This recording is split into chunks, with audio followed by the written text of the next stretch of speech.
El año pasado en particular el PIB del sector de infraestructura cayó 12,3% en 2023 y actualmente se ubica en un nivel 42% inferior al observado en 2019. Infraestructura es que tras 4 años de contracción, pues estamos viendo que en 2024 no se va a contraer el sector, pero tampoco estamos viendo que efectivamente vaya a crecer o vaya a tener un rebote importante. 335 campos hubo producción de petróleo en 2023. El 37% de estos campos aumentó su producción, mientras que el 63% de estos campos presentó reducciones. Hola a todos y bienvenidos a un nuevo episodio de nuestro podcast Investigaciones Económicas Corfi Colombiana. En la semana de hoy queremos traerles un tema más de detalle sectorial. El contexto de esta charla que tendremos el día de hoy es que acabamos de publicar la actualización de nuestro informe de dinámica sectorial que publicamos trimestralmente para cada uno de los sectores a los que hacemos seguimiento en el área, los cuales son, para recordarles a todos, infraestructura, construcción de edificaciones, energía, agroindustria, turismo y el sector de hidrocarburos. La idea de esta conversación de hoy es precisamente discutir cuáles son los principales mensajes y temas destacados de la actualización de este view sectorial para estos 6 grandes sectores que además tienen una relevancia importante en la actividad económica y en lo que viene sucediendo con el crecimiento del PIB nacional. Recordemos en particular que el sector constructor ha estado bajo la lupa sobre el sector de obras civiles, el tema de crecimiento en ventas de vivienda, y además es un sector que tiene unos encadenamientos muy grandes con el resto de la economía, sobre todo en industria, por lo cual es de una importancia muy grande poder analizar un poco más en detalle. También vamos a hablar del sector energético. Precisamente en este momento estamos en una coyuntura de niveles de embalse bajos. Vamos a discutir un poco qué está pasando con los precios en bolsa, precios en contratos, generación, si hay o no riesgos en este momento. En el sector de hidrocarburos, realmente lo que vamos a discutir es cuáles son las perspectivas de producción, tanto de petróleo, de carbón, de gas para este año, qué está pasando con los precios.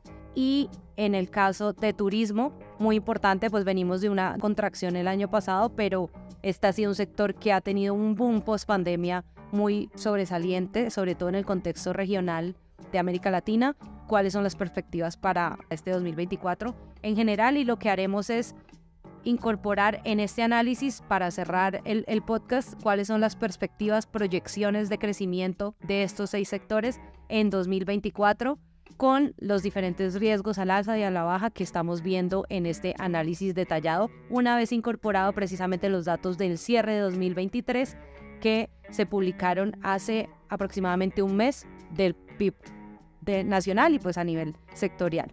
Con esto en mente voy a darle la palabra a los analistas de mi equipo de análisis sectorial y sostenibilidad, Juan Camilo Pardo y Andrés Felipe Gallego, quienes van a abordar más en detalle el view de estos 6 sectores, y nuevamente pues los invitamos además a consultar esta publicación. Juan, cuéntanos por favor, empecemos con el sector, o por así decirlo, el lunar de la economía colombiana en este momento, que es el sector de infraestructura y lo que viene pasando con obras civiles en el país. Bueno, hola a todos, pues muchas gracias por estar acá. Pues bueno, mira Cami, el sector de infraestructura es un sector que se considera un motor de generación de empleo en la economía, que tiene un efecto positivo sobre la productividad, la competitividad del país en temas de ahorro en tiempos, ahorro en costos. Digamos que muchos estudios han hecho alrededor de los encadenamientos que tiene este sector con los demás sectores de la economía, en particular con el sector agropecuario, y es precisamente por lo cual es un sector tan importante dentro de la economía colombiana.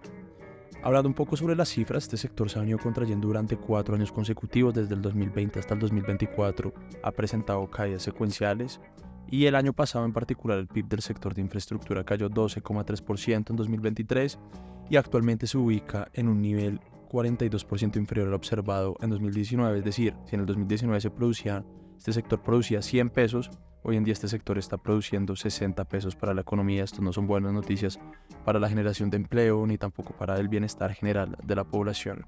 Para este año nosotros estimamos un crecimiento del 0,5%, digamos que aterrizando un poco sobre los fundamentales detrás del comportamiento que ha tenido el sector. Por un lado está la baja ejecución pública del Invías que se puede apreciar en las cifras de ejecución que reporta el Ministerio de Hacienda y también la entidad, y también la desaceleración normal en el ritmo de ejecución de los proyectos 4G, precisamente por el ciclo normal de este tipo de obras que han determinado en gran medida el desempeño del sector en los últimos años. Digamos que también existe otro lunar interesante dentro de este sector, que son las obras locales, lo que es el Metro de Bogotá, el Metro de Medellín, el Regiotram, las obras a cargo del IDU, de Transmilenio, etcétera, que han venido presentando de cierta forma un contrapeso y que, por ejemplo, para el caso de Bogotá en el año 2022 fue un tema bastante importante porque el sector para la capital nunca había crecido tanto.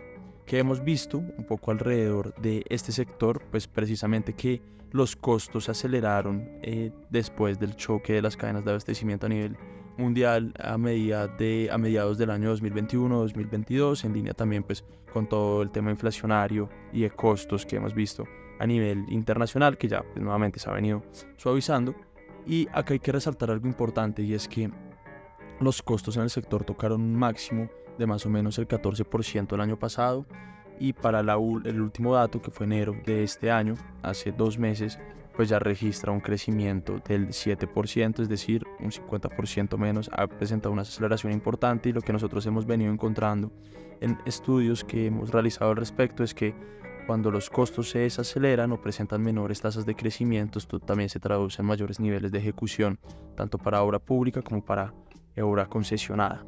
Por otro lado está el tema de las tasas de interés, y es que la construcción de obras civiles es altamente vulnerable al incremento de tasas de interés precisamente por su alto nivel de endeudamiento. En nuestro informe anual del año pasado encontramos precisamente que el nivel de endeudamiento, es decir, la cartera como porcentaje del PIB de este sector, es del 99%. Y precisamente dentro de ese estudio, digamos acá dando un dato muy general, encontramos que un aumento en la tasa de interés de un punto porcentual reduce el ritmo de ejecución de carreteras hasta en 0,8 puntos porcentuales pasados 14 meses. Es decir, las tasas de interés altas tienen un efecto bastante importante sobre todo en el tema de refinanciación y de cierre financiero de los proyectos del sector de infraestructura. Y precisamente pues ahora con una desaceleración gradual por parte, o con una bajada gradual del ritmo de tasas de interés por parte del Banco de la República, este sector puede sentir cierto alivio. Digamos que cuando uno se fija cuáles son las perspectivas para este año, quizás esos fundamentales macroeconómicos son favorables. Esperamos también que para este año inicie la construcción de 5 obras carreteras y un proyecto fluvial de las concesiones 5G que acumularían más o menos un CAPEX cercano a 0,9 billones de pesos. También esperamos que el gobierno, en caso tal de cumplir con su calendario de ejecución, pueda intervenir 2 billones de pesos en CAPEX, y pensamos que en realidad son las obras locales, es decir, la primera línea del Metro de Bogotá, el Metro de Medellín, el Regiotram, las que serán pues el gran impulsor del sector este año, también en línea con una desaceleración gradual de los proyectos 4G, Cami. Digamos que ese es un poco el view que tenemos del sector y la historia. Perfecto, gracias Juan. En efecto, y como para el mensaje principal en el tema de infraestructura es que tras 4 años de contracción, pues estamos viendo que en 2024 no se va a contraer el sector, pero tampoco estamos viendo que efectivamente vaya a crecer o vaya a tener un rebote importante, lo que es de hecho consistente con precisamente la perspectiva en general de inversión en el país, que es una de las preocupaciones que tenemos desde Investigaciones Económicas Corfi Colombiana respecto a las perspectivas de crecimiento de largo plazo, siendo la inversión la semilla del crecimiento del país a futuro. En la otra pata de construcción, y también con un panorama no muy alentador, al menos con los datos recientes, sobre todo de ventas de vivienda, que han sido los datos que más han sonado en medios de comunicación. Cuéntanos, Andrés, por favor, qué estamos viendo, qué análisis hiciste en esta actualización trimestral sobre las perspectivas del sector construcción de edificaciones o de vivienda y otras edificaciones no residenciales. Gracias, Cami. Primero darle un saludo a quienes nos escuchan, y bueno, ese es un sector que de la mano con el sector de infraestructura o con el subsector de infraestructura relacionada con las obras civiles, pues está en un mal momento. Está en un mal momento por 2 aspectos, y es que primero veníamos de un 2021 y 2022 muy buenos en términos de edificaciones. Primero pues unas tasas de interés bajas, unos programas de política alentadores que permitieron la dinamización en la adquisición de vivienda, Pero para este año, o para el año que pasó, perdón, lo que vimos fue un fenómeno completamente contrario. Y fue, por un lado, unas tasas, evidentemente, ante el incremento por parte del Banco de la República, unas tasas hipotecarias, pues también en máximos recientes, pero también, digamos, unos lineamientos de política que crearon algún tipo de incertidumbre en el sector, específicamente en la comercialización de vivienda de interés social. En ese sentido, lo que vimos en 2023 fue caídas en las ventas y en los lanzamientos de proyectos, tanto BIS como no BIS, pero el BIS evidentemente mucho más golpeado. Pero lo que al final vimos, por ejemplo, en el Producto Interno Bruto, en el valor agregado de la construcción de edificaciones, fueron unas caídas realmente moderadas. Pero, digamos, uno se pregunta al final y es por qué cuando uno ve, por ejemplo, en todo 2023 caídas de los lanzamientos o de las ventas cercanas al 50%, ese es un sector que solamente cayó un 0,1% en todo 2023. Ahí hay dos factores. Uno, hay un rezago importante entre la comercialización y la construcción de vivienda. Entonces, en 2023 todavía estábamos viendo un importante dinamismo en la construcción, precisamente de esas ventas que se dieron en años anteriores. Entonces, precisamente la buena dinámica del 2021-2022 permitió un buen comportamiento. Digamos, las obras continuaron porque pues ya estaban, digamos, un poco en proceso, pero por otro lado también el segmento no residencial impulsó, digamos, una menor caída del subsector de edificaciones. Y es que cuando uno va a ver, por ejemplo, esas vacancias de esos inmuebles no residenciales, pues están en mínimos. De hecho, pues está constantemente demandando más y más inmuebles de este rubro. Y por ejemplo, las licencias de construcción a final de año también muestran un repunte. Entonces, digamos que son dos miradas un poco diferentes. Por un lado, en un sector de vivienda, digamos, en un muy mal momento, pero por otro lado, un sector de no residencial que está reflejando una dinámica positiva. En este aspecto, digamos que lo que también estamos viendo, digamos, hacia finales del año anterior, lo que vimos, perdón, y lo que estamos viendo hacia futuro, es por un lado unos fundamentales macroeconómicos, digamos, positivos. ¿En qué sentido? En que, por ejemplo, las tasas de interés probablemente empiecen a bajar. De hecho, ya hemos visto que durante el año anterior las tasas de interés hipotecarias bajaron más o menos 200, 300 puntos básicos, y para este año, pues incluso con las disminuciones que realiza el Banco de la República en su tasa de política monetaria, pues asimismo probablemente ese costo que tienen, pues por un lado los constructores, pero especialmente las familias para adquirir vivienda, pues se va a ver reducido. Por otro lado, digamos, no va a haber, lo que vemos es que no hay cambios adicionales a las políticas de vivienda, en este caso, digamos, a los subsidios de Mi Casa Ya. Probablemente estos cambios se hicieron en 2023, pero no van a tener de alguna manera impactos adicionales en 2024, en la medida que probablemente esa incertidumbre pues ya se fue interiorizando por parte de los hogares y de los distintos actores del sector. También otro factor, y es que los costos también de construcción de vivienda se han disminuido. Y esto en línea también pues con el comportamiento del precio internacional del acero, que después de alcanzar máximos históricos en 2022 y 2021, pues ha mermado, y en ese sentido también la presión que tienen los constructores sobre precisamente estos costos pues va a ser menor. Eso por un lado. Entonces, si bien las perspectivas, digamos, los fundamentales pueden ser positivos, lo que precisamente no vimos en 2023 lo vamos a ver en 2024, y es precisamente ese rezago en la comercialización. Entonces, menores ventas en 2023, pues efectivamente para este año lo que nosotros estamos viendo es que se va a ver afectadas las iniciaciones y pues precisamente el área causada o el área en proceso de construcción.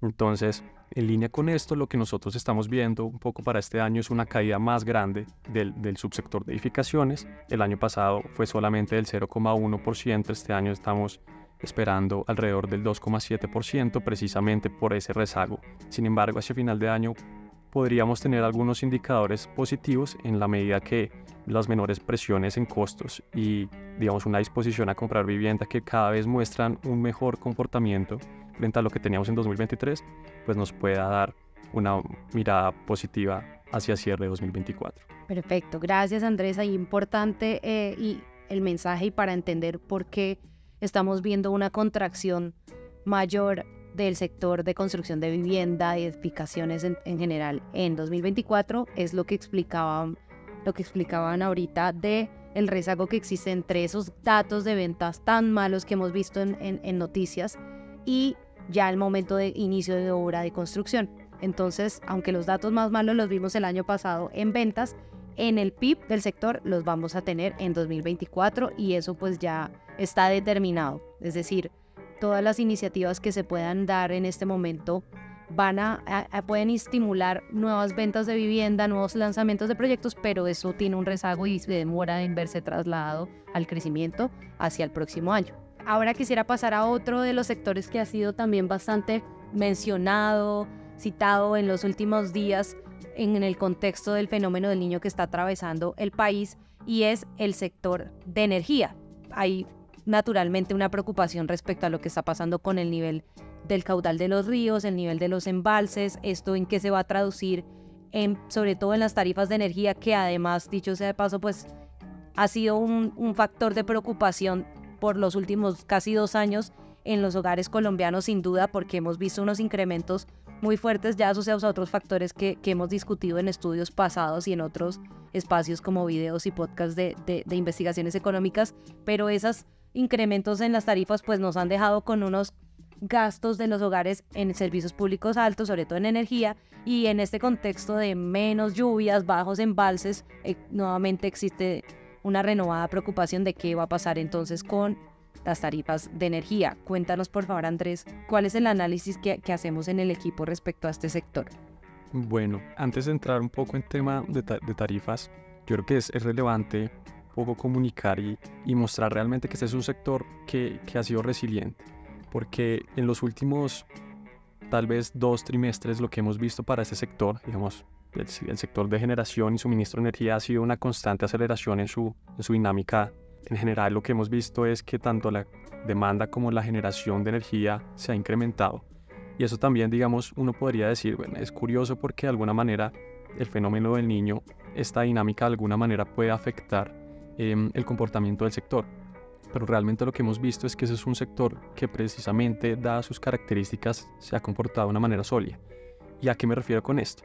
Hace un momento estabas, digamos, hablando del tema tarifas, nos decías, obviamente que eso es uno de los riesgos latentes en la medida que hay menores niveles de lluvia, pues precisamente los embalses presentan menores niveles, y eso es realmente lo que está pasando por el lado de los, digamos, por este último punto, y es los embalses de hecho incluso han caído a su mínimo valor desde 2016.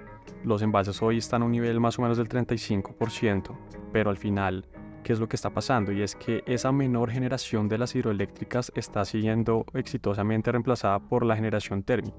Y es precisamente esa garantía que tenemos nosotros de una matriz diversificada es la que ha permitido a este sector un comportamiento pues, resiliente. Entonces, si bien los niveles de los embalses están en mínimos, lo que tenemos al final es que, por ejemplo, los precios en bolsa no están respondiendo a estos menores niveles de lluvia, incluso se encuentran por debajo de la mitad de estos precios de escasez, que es donde precisamente se generan alertas en la medida que pueden pues, tener impactos sobre las tarifas de energía. Esto es relevante porque precisamente esta demanda, lo que vemos también es una demanda de energía creciente y creciente también en el contexto del fenómeno del Niño. ¿Y por qué? Porque la demanda de energía, pues bien sabido, se compone tanto del sector regulado y sector no regulado. Pero el sector no regulado, lo que vimos en 2023, fue un sector obviamente, digamos, con un crecimiento bajo en línea con el comportamiento decreciente de la industria manufacturera, ¿no? Entonces recordemos que la industria manufacturera representa cerca del 40% de la demanda no regulada, pero pues es bien sabido que este sector presentó caídas en su actividad durante el año pasado. Entonces al final esta demanda, digamos, la demanda total ha estado más bien ligada por la demanda residencial o la demanda de los hogares y pequeños negocios. Y lo que uno está viendo es que, por ejemplo, en el contexto del fenómeno del Niño, las regiones donde alcanzan temperaturas más altas son aquellas donde mayores consumos de energía vienen haciendo, digamos, por ejemplo, Caribe, el Valle del Cauca, el Tolima, y son esas regiones las que en el contexto del fenómeno están demandando mayor energía. Pero nuevamente insisto, este incremento en la demanda ha estado suplida por la generación térmica, que precisamente a veces, digamos, puede tener de algún tipo de discusión, pero pues es la que nos ha permitido recientemente presentar un comportamiento positivo en este sector. Y ya un poco lo que viene hacia adelante precisamente es pues qué va a pasar con el fenómeno del Niño. Y el fenómeno del Niño, el IDEA más o menos estima que lo más duro del fenómeno del Niño pues está pasando es entre febrero y marzo. Se alcance probablemente ese recrudecimiento del fenómeno, pero más adelante ya se espera una normalización en este sentido. Entonces, digamos, ya esperaríamos que hacia abril los embalses de alguna manera ya empiecen a responder ante un mayor nivel de lluvias, y asimismo pues la dinámica de este sector, pues también esos riesgos latentes que permanecen pues vayan disminuyendo. Y por otro lado, pues en este 2024 probablemente la industria manufacturera presente un mejor comportamiento que en 2023, ¿no? Una industria que probablemente, si bien no se espera un crecimiento, digamos, alto frente a su historia, pues por lo menos se espera que no esté peor que el comportamiento observado el año anterior. Entonces, la industria puede generar de alguna manera también un componente adicional en la demanda de energía por el lado no regulado. Perfecto, muchas gracias Andrés. Y efectivamente ahí lo importante es que sí estamos en condiciones de estrés hídrico, pero efectivamente para eso la institucionalidad y el marco regulatorio del país han permitido crear un respaldo con la generación térmica, que es lo que está funcionando en este momento, y eso da un parte de tranquilidad.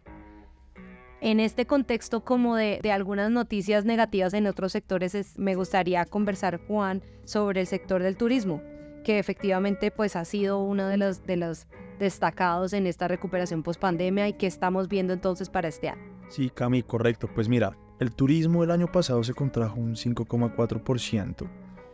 Sin embargo, acá es importante decir algo, y es que a pesar de la reciente desaceleración económica del turismo, en línea con los fundamentales macroeconómicos, sus niveles aún están muy por encima de la tendencia prepandemia y registran un desempeño superior frente a sus pares regionales. Es decir, cuando comparamos los niveles de actividad contra los niveles del año 2019 de Colombia, estamos por encima de Brasil, de Perú, de Chile y de México.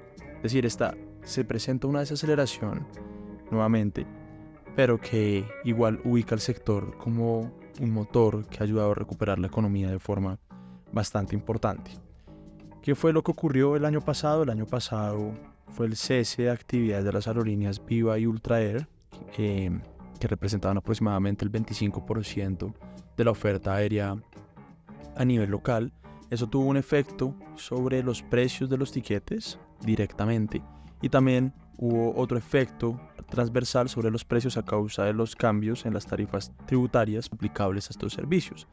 Entonces, claro, el efecto de una menor oferta, unos mayores precios y unos fundamentales macroeconómicos en terreno de desaceleración, pues fueron ese caldo perfecto para pues una caída del sector en el año 2023. Y cuando uno se fija en los indicadores adelantados, lo que es la ocupación hotelera, los ingresos hoteleros y el flujo de viajeros nacionales, pues los tres han presentado una clara senda de crecimiento.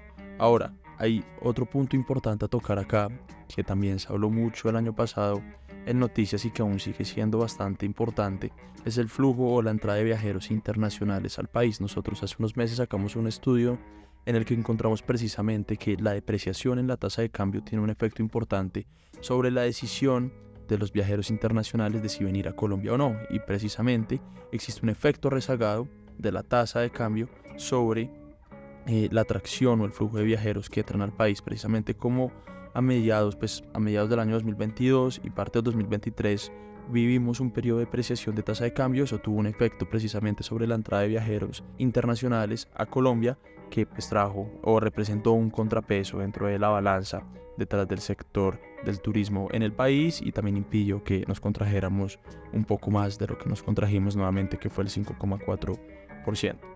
Ahora, ¿qué esperamos para este año? Para este año esperamos que, en línea con un deterioro del mercado laboral, también un efecto rezagado de la política monetaria y una dinámica de ocupación que quizás no logre ser supremamente interesante, por decirlo de cierta forma, el sector se contraiga cerca del 1,5% después de la caída del 5,4%. Sin embargo, sí es importante acá mencionar que en términos estadísticos el sector sí presentaría variaciones secuenciales o variaciones trimestrales positivas. Sin embargo, como la caída del año pasado fue tan fuerte, pues nuevamente recuperar esos niveles pues termina siendo de todas formas difícil, y las variaciones secuenciales que tendría que experimentar el sector deberían ser 3 desviaciones estándar por encima del promedio de los últimos 10 años antes de la pandemia. Entonces aún creemos que el sector va a seguir en esa senda de moderación, ya no de contracción, no va a estar peor que el año 2023, va a presentar una moderación. Sin embargo, creemos que y anticipamos que el sector va a caer un 1,5%. Gracias, Juan. Sí, efectivamente, y en realidad este sector de turismo pues es un reflejo al final de lo que está haciendo el ajuste de los hogares, del ajuste del consumo de los hogares en el país, con el nivel de tasas de interés, con lo que ha ocurrido con la tasa de cambio, y pues 2024 va a continuar una parte ese ajuste. Si bien los servicios han sido más resilientes en ese consumo, todavía pues tienen un impacto, y aunque las entradas de extranjeros han crecido de forma destacada, aún los viajeros locales siguen representando el 80% del turismo nacional. Entonces es gran parte lo que determina las perspectivas del sector, pero seguimos celebrando lo que está ocurriendo con los viajeros internacionales. Ahora me gustaría dar paso nuevamente a Andrés para hablar también del sector de hidrocarburos, muy sonado y discutido sobre todo por el tema de la política del gobierno respecto a la exploración de nuevos yacimientos y lo que ha pasado con la producción en 2023, que de hecho pues nos sorprendió en un principio, dado que muchos analistas pensábamos que se iba a contraer el año pasado. Cuéntanos, Andrés. Sí, así es. De hecho, pues 2023 fue un año que uno podría decir fue positivo para el sector, para todo lo que está pasando, y es que al final, por ejemplo, no sé, tuvo el mayor crecimiento no solo desde la pandemia, sino desde 2003. Claro, eso en términos relativos, pero al final, digamos, todos estábamos esperando una caída en la producción en la medida que esas decisiones de inversión, por ejemplo en exploración, han disminuido. Entonces, ese es un sector que tanto por el lado del petróleo, por ejemplo, pero también por el lado del carbón, pues ha incrementado su producción. Pero de nuevo, así como tú lo dices, este resultado sorprendente hay que cogerlo con pinzas, porque por un lado todavía estamos muy lejos de los niveles de producción prepandemia, y por otro lado porque por más de que este sector haya crecido, también hay que entender cuáles fueron esos factores o qué fueron los determinantes, cuáles fueron los determinantes de ese crecimiento. Entonces, por un lado, pues digamos, estamos en un momento de precios altos del petróleo. Si bien en 2023 los precios bajaron frente a 2022, todavía los precios siguen siendo históricamente altos, aproximadamente $82 por barril. Y en el carbón pasó algo similar, es decir, los precios siguen muy por encima de los precios históricos, por ejemplo, previos a la pandemia. Entonces, por un lado, este sector está aprovechando precisamente la dinámica de precios internacionales, pero por otro lado, y eso es muy importante, es que ese mejor comportamiento del sector no es una mejor dinámica generalizada. ¿Y a qué me refiero con esto? Y es que lo que nosotros encontramos es que entre 2022 y 2023, toda la producción de petróleo del país aumentó en 23.000 barriles día. Es decir, ahora producimos cerca de 777.000 barriles. ¿Qué pasa? Que solamente un campo operado por Ecopetrol, Caño Sureste, aumentó su producción en 24.000 barriles. Es decir, evidentemente, pues si uno mira los campos puede tener un análisis más detallado, pero casi que un campo fue el que explicó el incremento de toda la producción del país. Y esto al final es muy relevante porque en 2023, por ejemplo, registramos una producción para 335 campos. O sea, entre 335 campos hubo producción de petróleo en 2023. El 37% de estos campos aumentó su producción, mientras que el 63% de estos campos presentó reducciones. O sea, esto al final lo que nos muestra es que el sector en general no va bien. La mayoría de campos está presentando caídas en su producción, pero hay unos pocos campos, como este campo Caño Sureste, y es el que está impulsando o por lo menos impidiendo que estemos hoy produciendo menos petróleo. Y es que esto al final es positivo, digamos, en el sentido en que, por ejemplo, pues si este campo tiene un potencial gigante, probablemente a Colombia le va a ir bien en este aspecto, pero nos volvemos al final dependientes con lo que pase en uno solo de ellos. Y es al final cuál es esa perspectiva que tenemos como sector, o que se tiene como sector en términos prospectivos. Otro, digamos, en línea con esto, pues lo que vemos también es que cada vez exploramos menos, ¿no? Precisamente lo que tú mencionabas, Cami, los incentivos de inversión ante la incertidumbre política regulatoria pues son cada vez menores. Hoy los pozos exploratorios cayeron en 45%, el número de taladros está en su menor nivel desde 2021 y al final esto probablemente no tenga repercusiones inmediatas porque si bien sabemos que este es un sector que las decisiones de hoy se van a ver, digamos, en el mediano y largo plazo, pues al final es pensar qué es lo que vamos a dejar para los siguientes años. Y un poco qué pensamos, qué estamos viendo para este 2024. Nosotros, pues digamos, estamos pensando una producción que podría incluso mantenerse en niveles similares a 2023, pero esto va a depender de tres factores fundamentales. El primero de ellos, el precio del Brent. Nosotros estamos esperando un precio promedio de $83 por barril. Incluso pues lo que hemos visto en estos últimos días es unos precios superiores incluso a $85, y realmente no vemos caídas en el corto plazo, pero realmente pues eso es un factor fundamental que si por ejemplo llega a haber una caída pues drástica, esto pues evidentemente tendrá repercusiones sobre nuestra producción. El segundo factor y es probablemente uno de los más importantes, es qué pasará con Caño Sureste, porque la pregunta realmente es hasta cuándo va a seguir aumentando su producción, cuál es ese potencial que tiene este campo y, por ejemplo, cuál es el punto de inflexión. Si probablemente ya llegamos al punto máximo de producción, pues lo que veremos más hacia adelante es que aquellos campos que ya están cayendo en su producción, pues ahora pesarán más y tendrán una mayor relevancia precisamente en esa disminución de la producción de petróleo. Y un último factor, y es el orden público. Y es que lo que hemos visto es que precisamente esas situaciones de orden público pues han alterado la dinámica de la producción en distintos campos. De hecho, en febrero vimos unos bloqueos en los campos Rubiales y en este que les menciono, Caño Sureste, que son dos de los más importantes para el país. Entonces, en la medida que estas situaciones sigan presentándose, pues probablemente veremos también unos riesgos a la baja en la producción de petróleo. Muchas gracias, Andrés. Así es, efectivamente, la producción creció en 2023, la producción de petróleo, pero no estaríamos viendo un nuevo impulso en 2024, con todo lo que esto además implica, sobre todo respecto a las cifras de exploración en las reservas y en la sostenibilidad de esta producción en el largo plazo del país. Para cerrar, me gustaría, Juan, que abordáramos el tema del sector agropecuario. Efectivamente, pues ya Andrés lo mencionó también sobre el fenómeno del Niño. Este ha sido otro de los grandes sectores en los que se puso la lupa de lo que iba a ocurrir con la producción agropecuaria, dadas estas condiciones de estrés climático. Sin embargo, pues hemos visto unas cifras muy destacadas del desempeño de este sector. Cuéntanos, por favor, aquí qué está ocurriendo, qué explica este comportamiento y qué perspectivas tenemos. Listo, Cami. Bueno, me gustaría empezar diciendo que el sector agropecuario registró su caída más fuerte de los últimos 15 años en el año 2022, siendo ya el año 2023, como tú muy bien lo decías, el año de recuperación. El año pasado el sector agropecuario creció un 1,8%, es decir, marcó un cambio de tendencia bastante importante después de la caída que registró el sector del 0,8% en el año 2022, como ya lo mencionaba hace un rato. Y acá me gustaría resaltar algo bastante importante, y es que en el último trimestre, en realidad el sector evidenció un crecimiento de 5,9%, que fue el mayor registro entre las 12 grandes ramas de actividad económica.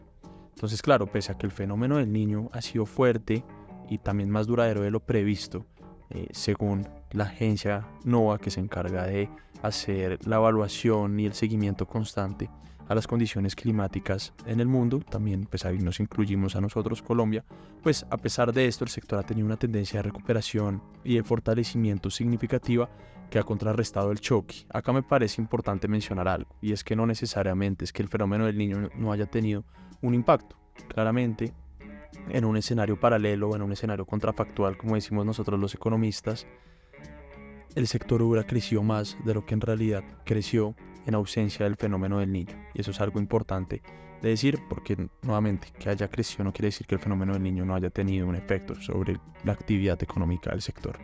Acá me parece también importante mencionar otro tema, y es que aunque el PIB del sector se ha mantenido por encima de los niveles prepandemia, de hecho nunca estuvo por debajo, precisamente porque tiene una menor volatilidad, una menor fluctuación en sus tasas de crecimiento debido pues precisamente a la elasticidad del consumo, que pues es un tema que gira en torno a los alimentos y todos necesitamos alimentarnos para vivir. Entonces, claro, como nunca ha estado por debajo de los niveles prepandemia, lo que sí es cierto es que el empleo no ha logrado alcanzar los mismos niveles de antes de la pandemia, que eran de aproximadamente 3,4 millones de trabajadores. Hoy en día el número de ocupados en el sector promedio es de 3,3 millones. Ahora, haciendo una desagregación, es importante decir lo siguiente: el sector agropecuario en su agregado sí se encuentra por encima de los niveles prepandemia, la ganadería, es decir, la producción pecuaria, los cultivos agrícolas también lo están. Sin embargo, la producción de café, cuando uno se fija en esos niveles, se encuentra en cerca de un 20% por debajo de niveles prepandemia, siendo aún así que el café el año pasado registró crecimientos, en especial durante el segundo semestre, muy importantes. Entonces es importante decirlo, a pesar del crecimiento y todo lo que uno ve en las noticias de que el café viene sorprendiendo al alza, pues aún su producción se encuentra por debajo de la misma producción del año 2019. Y otro factor importante el año pasado fueron los cultivos agrícolas, en línea con una desaceleración importante de los costos de producción. Pues los cultivos agrícolas aportaron positivamente tanto en el tercero como en el cuarto trimestre al crecimiento del sector agropecuario, y esto precisamente pues está alineado con el incremento que tuvo la actividad productiva del 1,8%. Me gustaría abordar un segundo tema, y es la inflación de alimentos. Se ha desacelerado de forma significativa gracias a la moderación de los costos de insumos del sector. De hecho, para este año nosotros estimamos que la inflación de alimentos cierre en 4,1% después del 5% que cerró en el año 2023. Y con respecto al tema de precios y su relación con el fenómeno del Niño, nosotros hace unos meses publicamos un informe en el que demostramos que efectivamente existe un impacto, simplemente que este impacto es transitorio en el tiempo, por lo cual no afecta la estimación de final de año. Y también en línea nuevamente con una moderación de los costos de los insumos del sector, lo que se refiere al maíz, a la urea, a la soya y al trigo, que según los datos del Banco Mundial vienen presentando aún una senda de desaceleración bastante importante, y ya algunos, como la urea por ejemplo, se encuentran muy cerca de los precios que se veían antes de que sucediera la pandemia. Y un tercer tema que me parece relevante destacar es, tras haber experimentado un boom exportador, el sector agropecuario entre el 2015 y el 2022, pues efectivamente las ventas externas del sector se contrajeron en el año 2023, y pues las perspectivas de crecimiento de nuestros socios comerciales en 2024 no sugieren un impulso de demanda externa este año, precisamente por que muestran en promedio una desaceleración importante. Este sector, digamos que tiene muchos factores que lo pueden impactar, no solamente en términos locales, sino también en términos internacionales, vía precios y demás. En primer lugar, un fenómeno del Niño que nuevamente se agrave, que sea más intenso y duradero de lo anticipado, un incremento inesperado de los costos de producción que aún no se ven los datos observados, pero sabemos que existen conflictos geopolíticos, por ejemplo lo relacionado con el Mar Rojo y sus ataques, que puede impedir pues el abastecimiento a nivel internacional y por lo tanto tener una afectación directa sobre los precios y los costos a nivel local.